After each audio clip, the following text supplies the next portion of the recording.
है और अब बिजनेस जगत से जुड़ी हुई उन तमाम खबरों को देखने का वक्त आ चुका है जो सुबह से लेकर शाम तक सुर्खियों में रही।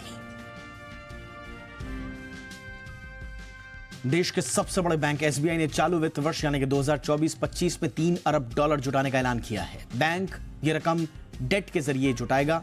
बैंक के बोर्ड ने फंड जुटाने की इस योजना को मंजूरी दे दी है। हालांकि बैंक ने इस बारे में कोई जानकारी नहीं दी कि वो इस पैसे का कहां इस्तेमाल करेगा।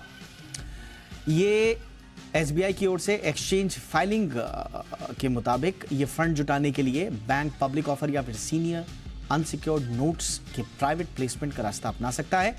बैंक के मुताबिक ये नोट्स अमेरिकी डॉलर या अन्य प्रमुख विदेशी मुद्राओं में होंगे।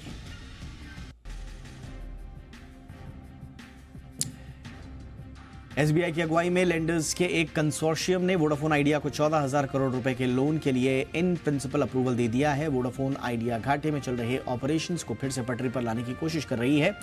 इस बात को लेकर अब तक कोई ऑफिशियल अनाउंसमेंट तो नहीं हुआ है, लेकिन मंजूरी मिलने के बाद कंसोर्शियम की ओर से किश्तों में पैसे दिए जाएंगे। सूत्र ये बता रहे हैं सब कुछ, और सूत्रों का ये भी कहना है कि फंड का यूज ऑपरेशनल क्रेडिटर्स को रीपे, 5G नेटवर्क शुरू करने और एडिशनल स्पेक्ट्रम की बोली लगाने में किया जाएगा।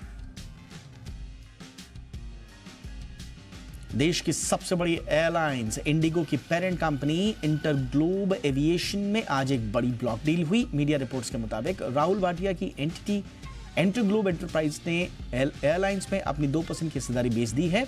इस खुलासे ने इंडिगो के शेयरों पर दबाव बना दिया और यह 4.25% से ज्यादा टूटकर 4,370 के भाव पर बंद हुआ। 2% हिस्सेदारी बेचने के बाद भाटिया परिवार 1 साल तक अपनी हिस्सेदारी कम नहीं कर सकेंगे।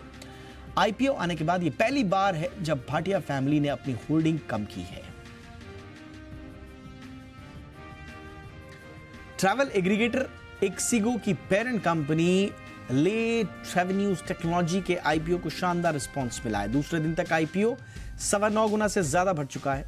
निवेशक इस आईपीओ के लिए 12 जून तक बोली लगा सकेंगे। इस इश्यू के जरिए कंपनी कुल 740 करोड़ रुपए जुटाना चाहती है। कंपनी 120 करोड़ रुपए के नए शेयर इश्यू करेगी। वहीं कंपनी के मौजूदा निवेशक ओएफएस के जरिए 740 करोड़ रुपए के शेयर बेचेंगे। कंपनी ने आईपीओ के लिए प्राइस बैंड 88 से 93 रुपए प्रति शेयर तय किया है। लॉट साइज 161 शेयरों का है, यानी निवेशकों को कम से कम 14,973 रुपए लगाने होंगे।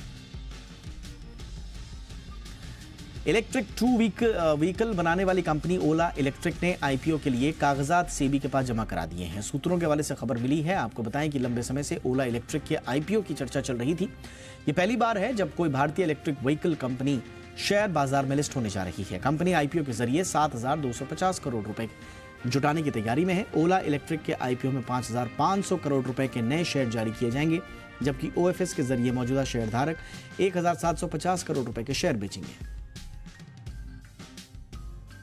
मई महीने में पैसेंजर व्हीकल्स की बिक्री पिछले साल की समान अवधि के मुकाबले 4% बढ़कर 3,48,000 यूनिट्स हो गई है। ऑटो कंपनियों के संगठन सियाम ने एक रिपोर्ट में यह जानकारी दी है। सियाम ने बताया कि मई में 55,763 थ्री व्हीलर्स बिके। इस दौरान 2 व्हीलर्स की बिक्री 6,20,000 यूनिट रही।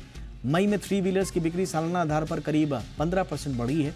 2 व्हीलर्स की बिक्री भी सालाना आधार पर 10% से ज्यादा बढ़ी है। सियाम के मुताबिक पैसेंजर, कमर्शियल व्हीकल्स, 2 व्हीलर्स और 3 व्हीलर्स जैसे सभी सेगमेंट्स में सालाना आधार पर ग्रोथ दर्ज हुई है।